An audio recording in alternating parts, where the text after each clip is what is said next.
नमस्कार दोस्तों। गीता में भगवान श्री कृष्ण ने रणभूमि में अर्जुन को जो ज्ञान दिया था वह गीता में बताया गया है। गीता में कुल 18 अध्याय हैं और उन सभी का अपना अलग अलग महत्व है। आइए जानते हैं गीता के पहला अध्याय का महत्व क्या है। श्री गीता उपनिषदों का सार है।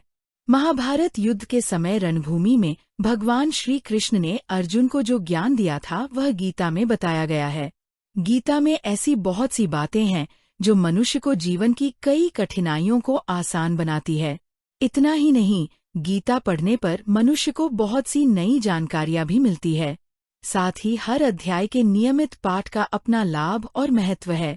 भगवान शिव ने देवी पार्वती को गीता के पहले अध्याय के पाठ का महत्व जो बताया है वही यहाँ आपके लिए प्रस्तुत है।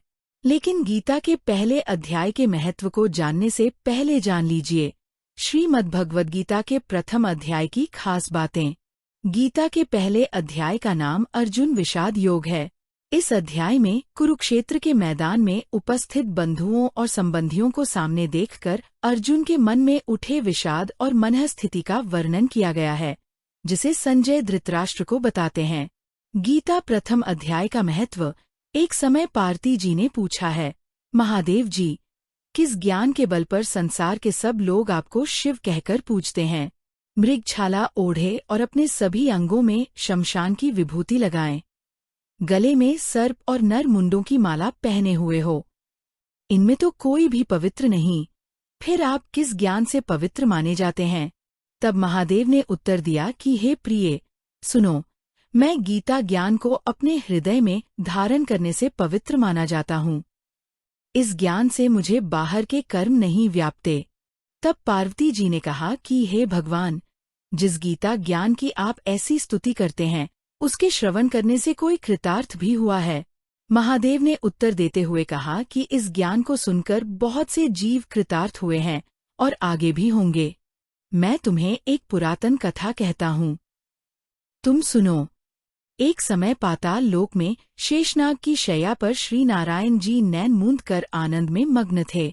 उस वक्त भगवान के चरण दबाते हुए लक्ष्मी जी ने पूछा, हे प्रभु, निद्रा और आलस्य तो उन पुरुषों को व्यापता है जो जीव तामसी होते हैं, फिर आप तो तीनों गुणों से अतीत हो।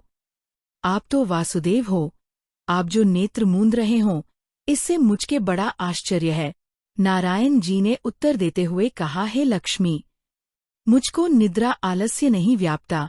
एक शब्द रूप जो भगवद्गीता है, उसमें जो ज्ञान है उसके आकार रूप है। यह गीता शब्द रूप अवतार है। इस गीता में यह अंग है। 5 अध्याय मेरे मुख है, 10 अध्याय मेरी भुजा है, 16वां अध्याय मेरा हृदय और मन और मेरा उदर है, 17वां अध्याय मेरी जंघा है, 18वां अध्याय मेरे चरण हैं। गीता श्लोक ही मेरी नाड़ियां हैं और जो गीता के अक्षर है वो मेरा रोम है। ऐसा मेरा शब्द रूपी जो गीता ज्ञान है उसी के अर्थ मैं हृदय में विचार करता हूँ और बहुत आनंद प्राप्त होते हूँ। लक्ष्मी जी बोली, हे श्री नारायण जी, जब श्री गीता जी का इतना ज्ञान है तो उसको सुनकर कोई जीव कृतार्थ भी हुआ है, सो मुझसे कहो। तब श्री नारायण ने कहा, हे लक्ष्मी, गीता ज्ञान को सुनकर बहुत से जीव कृतार्थ हुए हैं, सो तुम श्रवण करो।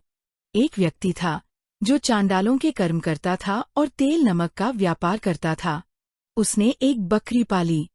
एक दिन वह बकरी चराने के लिए वन में गया और वृक्ष से पत्ते तोड़ने लगा।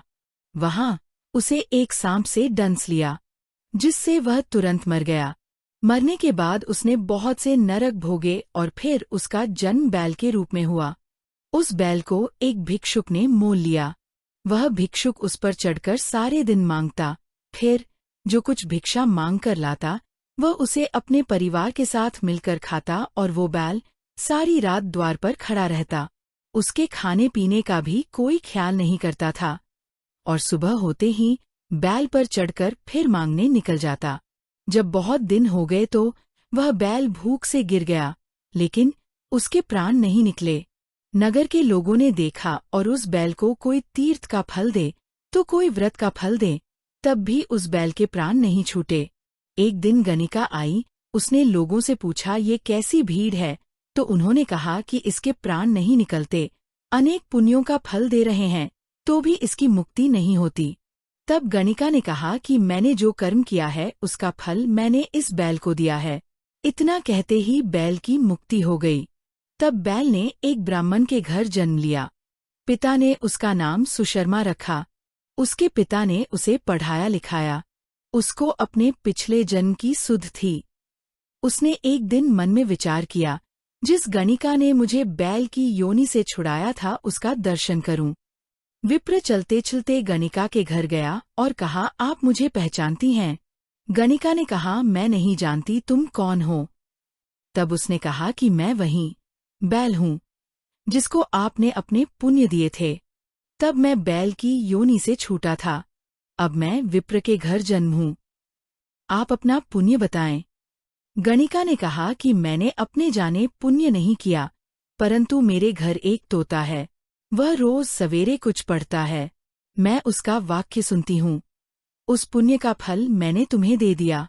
तब विप्र ने तोते से पूछा कि तू सवेरे क्या पढ़ता है? तोते ने कहा, मैं पिछले जन्म में विप्र का पुत्र था। मेरे पिता ने मुझे गीता के पहले अध्याय का पाठ सुनाया करते थे। एक दिन मैंने गुरु से कहा कि मुझको आपने क्या पढ़ाया है?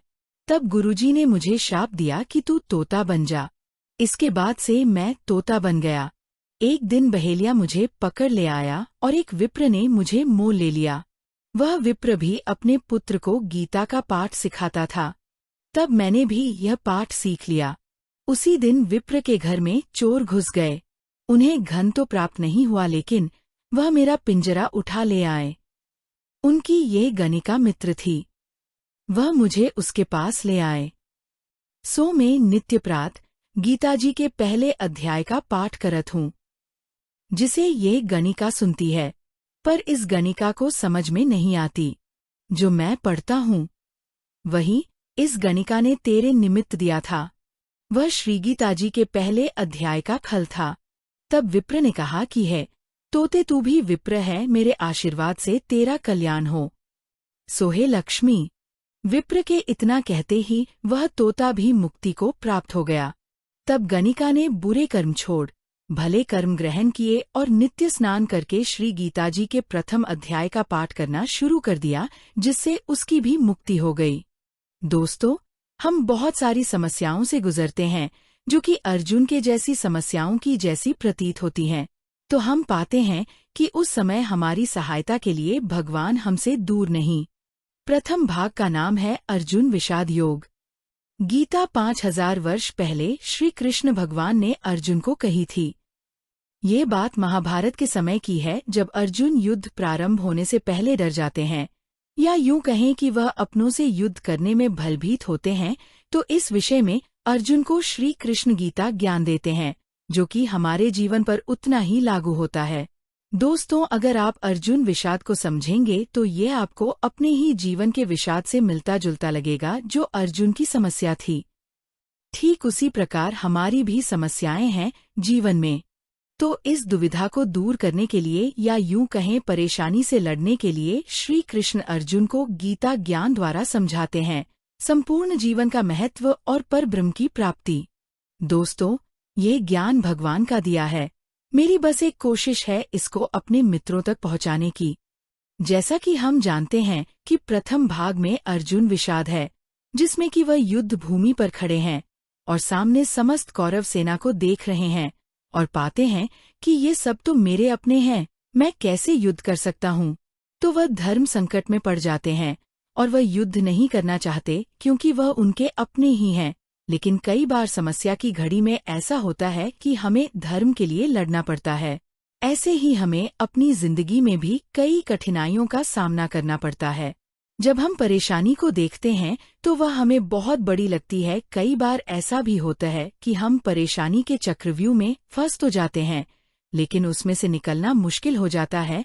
तो इस परेशानी से निकलने के लिए हम श्रीमद्भगवत गीता के ज्ञान को समझेंगे, जिससे हम स्वयं अपनी परेशानियों से लड़ पाएंगे और भक्ति मार्ग पर आगे बढ़ पाएंगे। आपने अंग्रेजी में शब्द सुना होगा रिस्क असेसमेंट, जिसका हिंदी अनुवाद है समस्या का आकलन। हमें किसी भी समस्या में या किसी चुनौती में कभी भी अपना आत्मविश्वास नहीं खोना चाहिए और हमें उस समस्या से लड़ने के लिए अपनी पूर्ण तैयारी करनी चाहिए। आसान शब्दों में कहूँ तो ऐसा वार क्राई अर्थात दहाड़ होनी चाहिए कि आपकी समस्या भी घबरा जाए। भगवान श्री कृष्ण का एक नाम अच्युत भी है जिसका अर्थ होता है अटल। तो हमें भी अपने जीवन में अटल होने की जरूरत है, क्योंकि अगर हम अटल होकर आगे बढ़ेंगे तो हम कभी भी अपनी चुनौतियों से और कठिनाइयों से नहीं डरेंगे। दोस्तों, महाभारत के युद्ध में कौरवों और पांडवों को मौका मिलता है कि वह श्री कृष्ण और उनकी नारायणी सेना में से किसी एक को चुन सकते हैं, लेकिन कौरव चुनते हैं समस्त नारायणी सेना को और अर्जुन चुनते हैं श्री कृष्ण को। उसी प्रकार जब हम शंका में होते हैं तो हमारी सहायता के लिए श्री कृष्ण दूर नहीं। इस पूरे अध्याय में अर्जुन विषाद है, जिससे श्री कृष्ण अगले अध्याय में बताएंगे कि हमें अपने जीवन की परेशानियों से कैसे लड़ना है और कैसे आगे बढ़ना है। संक्षिप्त में कहूँ तो हमारी फाइनल डेस्टिनेशन क्या है। इस अध्याय में समस्याओं का वर्णन है।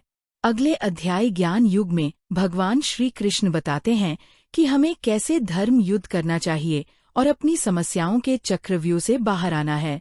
दोस्तों, हमारे चैनल में महान पुस्तक गीता के सभी अध्यायों की कथा और महात्म्य की श्रृंखला आज से शुरू हो गई है।